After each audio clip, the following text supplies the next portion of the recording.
Hello and welcome to another edition of the Daily Dharma. My name is Dina. Thank you for joining.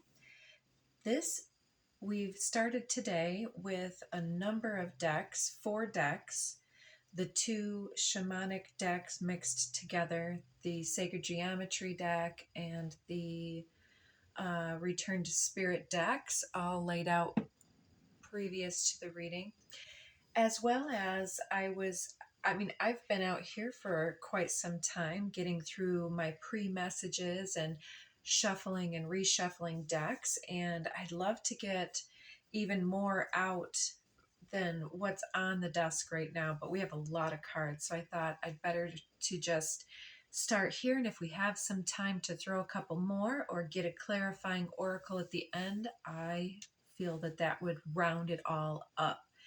So the first 3 cards, I started with the mixed shamanic deck today. The first 3 cards came out together and they seemed somewhat unrelated at first glance. I see the Coyote, number 12. Then we have Magic, 33. And the Unmarked Trail, number 57. And if you do the math, 57 reduces to a 12, which is the Coyote, and the 12's reduced to 3. So that's 3, 33, 3. So all 3 of those cards coming out, boom, together. You might be seeing synchronicities in numbers, different messages. And the 3 in general to me is about so many things, like the 1 and 2 co-creating something together, the Holy Trinity or the Maiden Mother Crone, the Triple Goddess energy, and Ascended Mastery, use of our own creative capacity to apply both our lessons and insights and our will into some type of enlightened pursuit, perhaps. So some of that coming into the pre-messages, as well as the Coyote in general is known as the trickster energy, but also a sacred trickster. And so sometimes in some of the pre-shuffle cards, I did get the Heyoka empath a couple of times in relation to this. And so that sort of tells me that this Coyote energy may be someone that you know, or it may reference your own self as in this way of your own mastery of your life experience. That creative embodiment process that you are may sometimes come across as someone who sort of either needs to speak in riddles or feels maybe obligated to uplift and assist other individuals to feel better, but then, somewhat not giving voice to those lower energies, which for some people can be one of those things that we employ. Like, I don't want to, for instance, if I'm having a bad day, I'm not going to go and take a long time and put a bunch of effort into a post on social media at 3:33 on the timer, and then have other individuals take in that negative experience all day long and comment back about commiserations or pity or whatever. That's not my style. And I feel like there's a lot of this energy, whether it's yourself or another individual that's on some level of experiencing that dynamic in their own life or in the lives of those that are touching them. And so their energy is somewhat skewed. And so you may identify with this being that you, in proximity with other individuals, perhaps as an empathic individual yourself, you're sort of taking on the energies of others and attempting to shift this energy in some type of a way. So if that is you, that gift of transmutation, we have on the board, once again, the Saint Germain energies. We have the violet flame and many others that I'll show you in a moment. And so Coyote is talking also about the circumstances being more than they appear, not letting the frustrations or the redirections or the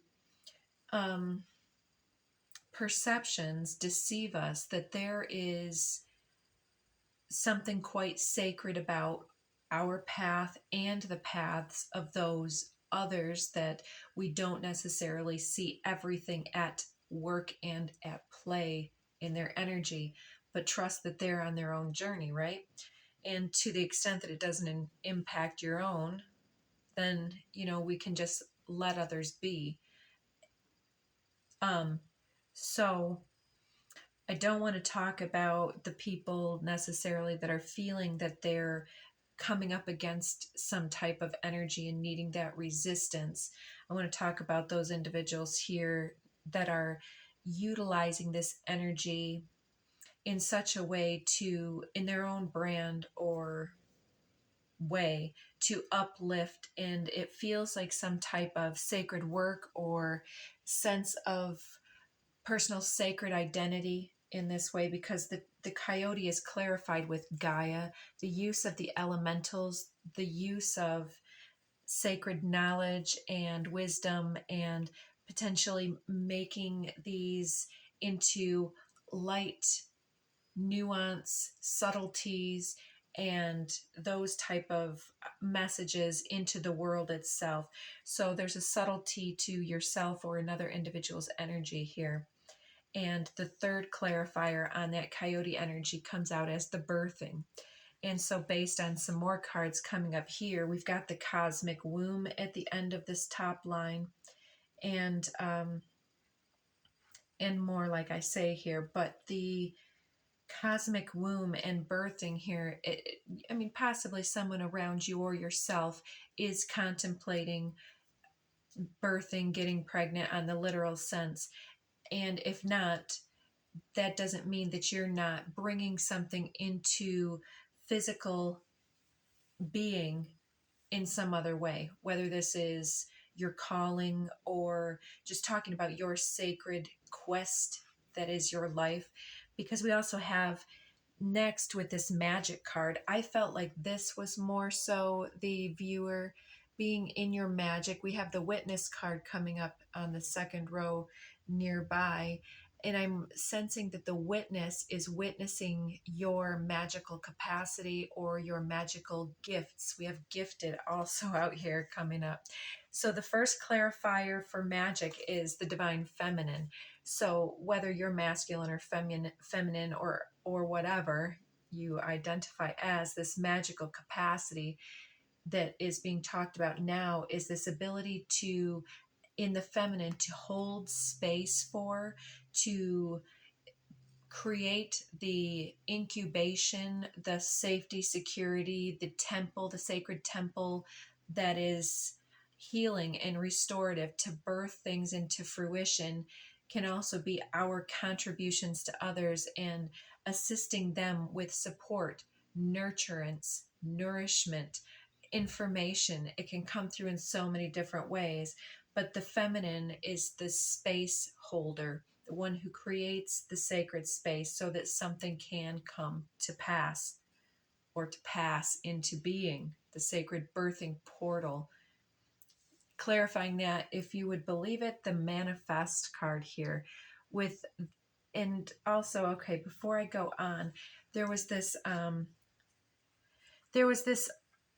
I guess it was just a little quick skit, almost as quick as what a long commercial would be. And if I can do this justice, there was this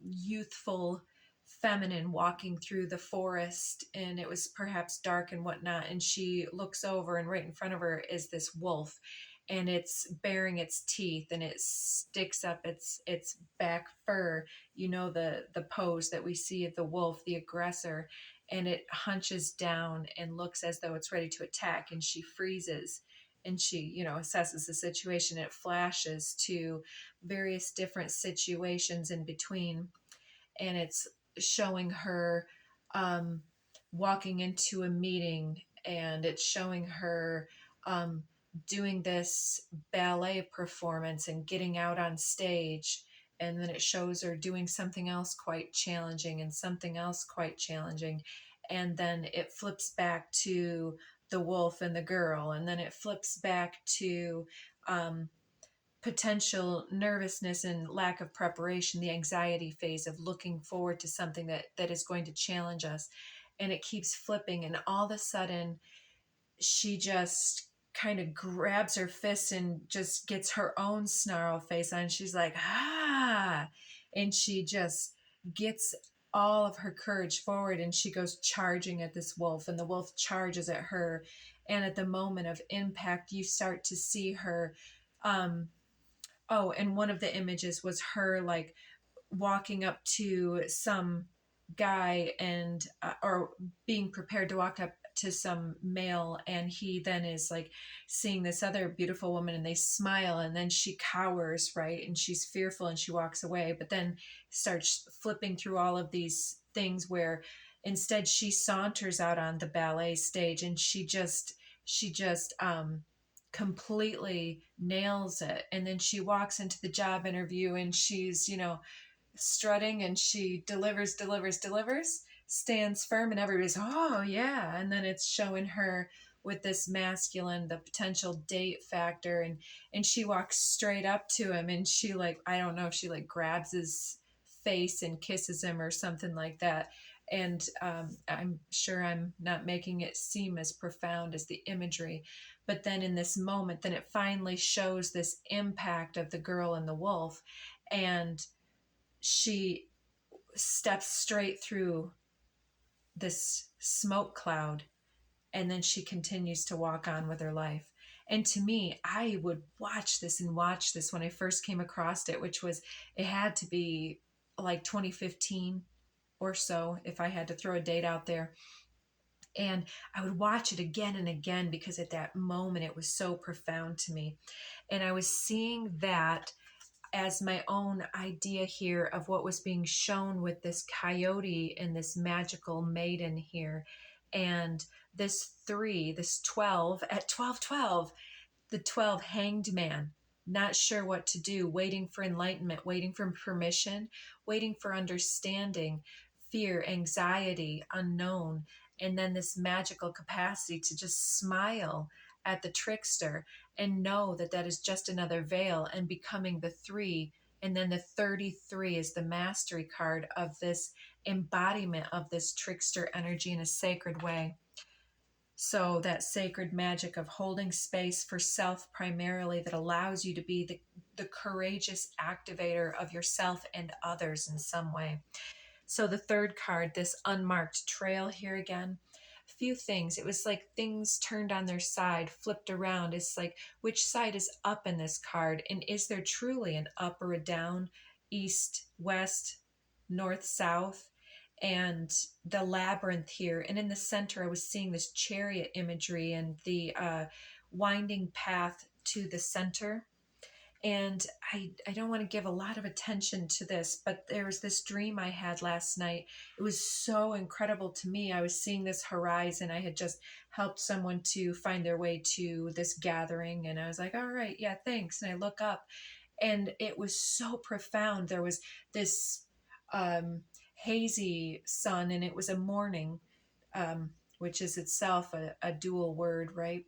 And then I'm seeing over here, there's this massive fiery chariot, and there it was silhouetted. I couldn't see the details, but it was like many wands, and there were feathers hanging from the wands, and the chariot had some maybe horses pulling at a figure of a person inside.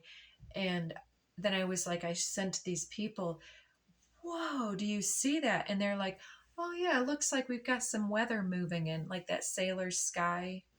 What is it, an adage or something? Sorry to shake the camera. So this to me was talking about that Merkaba. If you feel like looking into those messages as a message that comes forward here, feel free. There's a lot of little tidbits for certain individuals that will be called to that. So in the center, I'm seeing this circular object as the Merkaba field, the bubble, the auric field that is the self, that is also the container for the consciousness, this presence and influence that we are, this drop in the cosmic ocean, the collective ocean, the sea of all that is. And our ability as that little bubble to ripple through the winding path, the fool's journey perhaps, or seeing it as that drop in the ocean, our ability to traverse the cosmos and our own consciousness and the consciousness of the collective with this Merkaba vehicle, this chariot of consciousness creation, co-creation in this reading with spirit or another individual, this coyote being that trickster energy that can come up, friend, frenemy, foes. Maybe these opinions are things that are held by our fearful self, and it's time to surpass the coyote's trickster that tells us that either we're not enough or that people believe a certain limiting belief about ourselves that is false and no longer allowed in our energy. So with this unmarked trail revelation, it's first clarified with the emergence card, revelation, emergence, and emerging awareness of that essence of interconnectivity and the way that the environment is only but an extension of the self, a drop in the ocean for real, and the true embodiment of that awareness shows us that we are powerful mediums because we are one of that same clay, that same medium, whatever the building is in this co-creation. We are one with it, and our powerful potential to clarify with that violet color and the yellow color is like to purify the will and the power, and so that it is not my will but thy will, so to speak, that is allowing me to be guided. It's like blind management of our circumstance and the ability to divine and seek those synchronous guideposts that show us what is next. And when the time comes, we'll know. When you know, you know. So at the end of this row, we have 6, a doubled 3, the cosmic womb, the divine feminine, very subtle energies here. But it's about that Merkaba again in this moment. And as we believe, so therefore we are and become. So we are the co-creators based on our belief.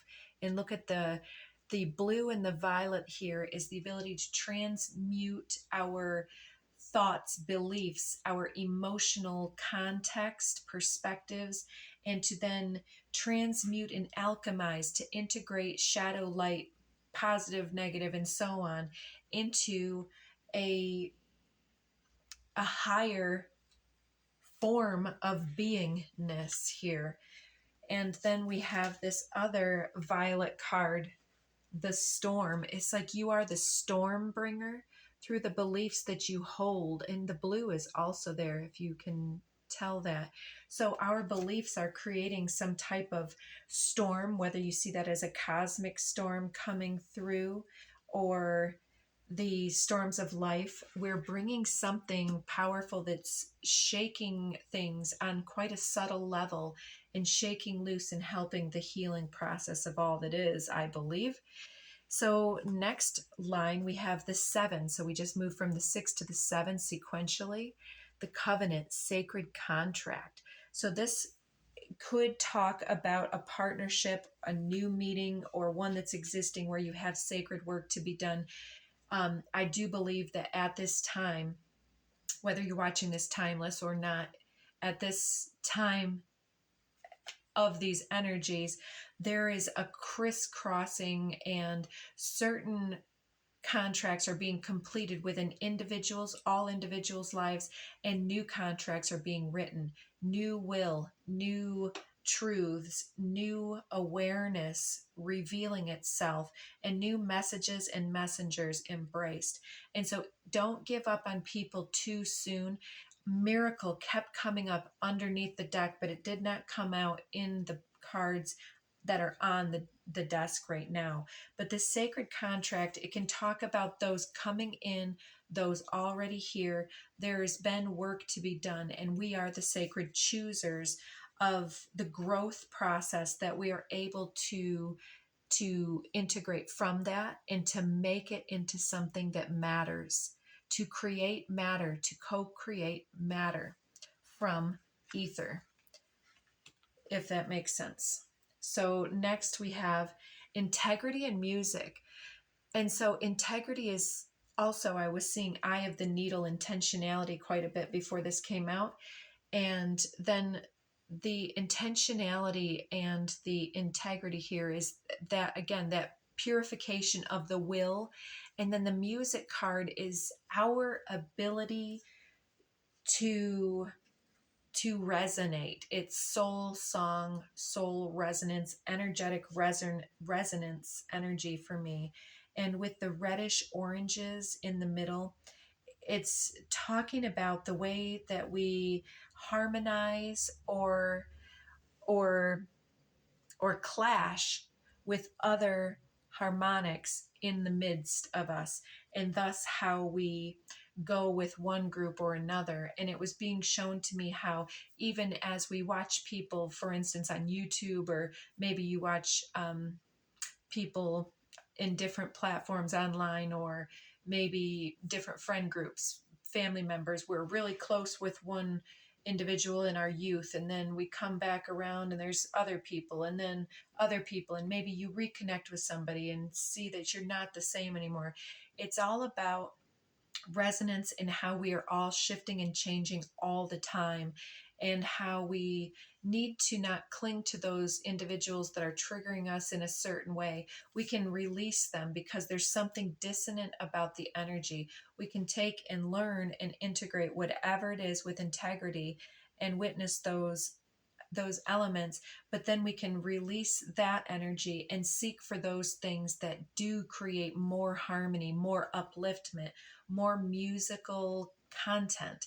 There's something about the sacred intonations of music, and there's correspondence between music and math and otherwise. There's something here about the way that we're even speaking, our voice can strike a chord within another individual, and that's really what it is, the vibration becoming something that soothes, and you can feel it caressing the chakra systems, or not, at 2222. Next, at the center of the reading, nearly, we have this root girl, the disowned self. So many things coming through, but this to me is the individual who was most likely awakened from the time that they were here in body, and that process of extremely intense situations that have been learning and otherwise, and alchemizing those into light. Look at that bright emanation. She is the fire and the light, and she's almost not even able to recognize it. So where did I notice? Yes, between this and the next card, this one's 46, and then we have the 64 coming next, but let me show you what this one's clarified by. So this 46 is like the pain of the collective moving through, and our ability to reunify those lost soul parts, to reclaim all of our power, our potential, and our light that has been disregarded or projected off, or dishonored in any type of a way. As then clarified, romantic love flew out in the upside down. So there may be the necessity in your disowned self to recognize what things are needing shifting, and what things need to be brought to accountability for self and other in this situation. If there is healing to be had, it needs to come from all parties involved.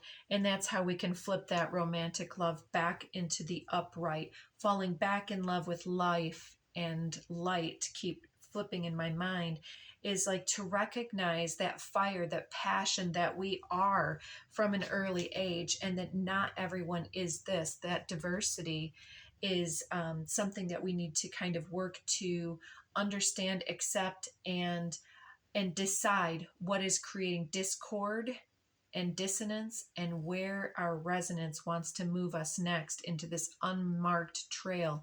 What illusions or distractions have kept us from embodying the full passion. So then I had a bunch flipping out from the Return to Spirit deck.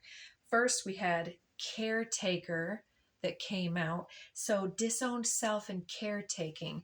In romantic love, this could definitely be the individual who has allowed a situation or attachment energy to take precedence over one's own needs being met and fulfilled. And absolutely, our needs are self-fulfilling, and so in so many ways. But let's just keep moving. So the next couple that we have coming out are Sexuality, Fearless, and Prayers. So there's something here about the recognition of the Kundalini energy and the co-creation process, whether again this is projects or working together with the energies that come up. Are we still investing and calling attention constantly to what's wrong, and then plugging that all day long, creating disorientation and dishonored energies at the co-creational level? Or are we really working with that co-creative that is talking about the blending of our skills, the two essences that become something larger than the sum of the parts?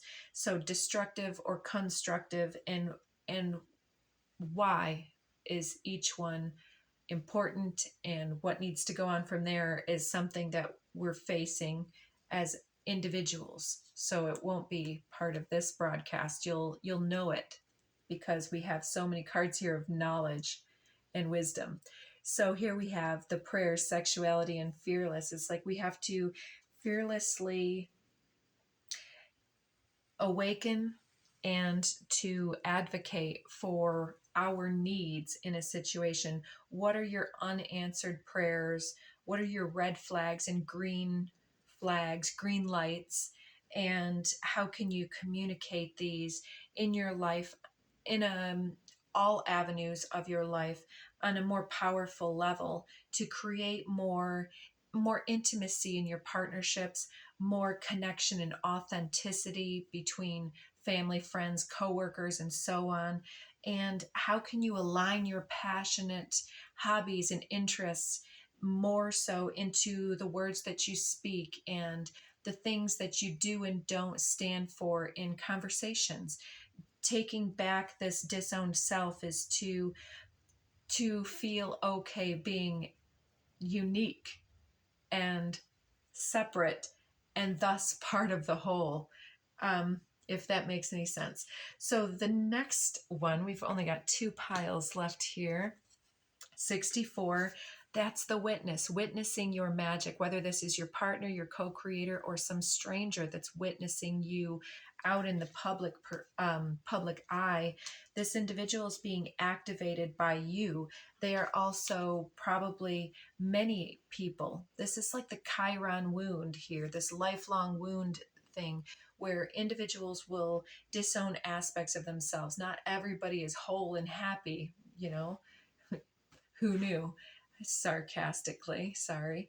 And this is other individuals witnessing their own hardships and pitfalls, and witnessing your struggle and your light and your ability to co-create something quite magical for yourself in the literal earthly form.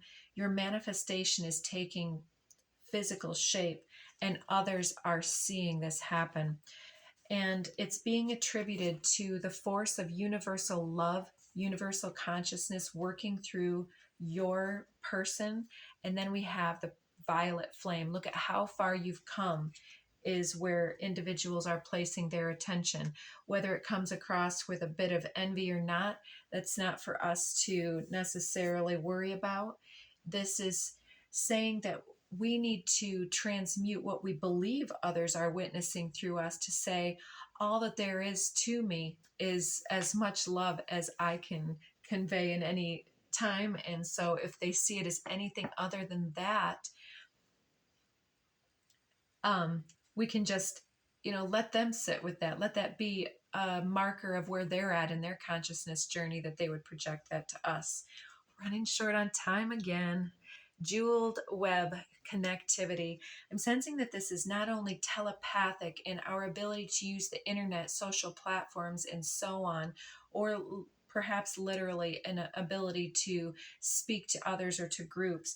There's coming together with like-minded, with resonant souls to create these new contracts for new beginnings, new emerging mediumship potential and visions to be co-created with those that are inspired to do such.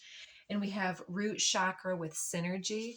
Yes, working together quite literally at that foundational level to create something stable foundation wise, and to commit to bringing these elements forth. So there's this, not only the co-creation element, but the proactive re-embodiment and repurification of our own root, and getting to the root, and the root girl, disowning, re-owning all of ourself. And this one stayed on the desk today. Interesting. I'm not even going to talk about that one today because we're out of time, but under the deck, I'll give you this possibility for union, Sky Bridge. It's like that, the ability to step up the ascension process, perhaps for some, feast of plenty, choices and their consequences. And in the hand, the universe is your partner. 3133. It's about everybody has all of these good, bad, and ugly things coming through, and it's what we choose. It's our intention and our integrity to embody, to be an advocate for magic, and to be able to birth a higher, healthier consciousness into being with our contribution. The mystical shaman and gathering around the power of community. We are gathering in, whether it's internet or in physicality, and we're really drawing a crowd to those elements. This is, again, a powerful year. And so I hope that you're all gathering together with your groups and making some plans, because you are a powerful creator at this time. So take note. 22 comes forward. I probably won't have time to read these. So there you go. And polite declaration. It's time to take a stand and to say and choose what you would do. Your answers are being given to you. Quieting external noise and excessive noise and external voices will give you the chance to hear what's being offered. You can move in whatever direction you need to accomplish your goals. And it's time for you to get out there, claim what's yours, and stay in your power. People are ready and receptive to your energy. So take good care. And until next time,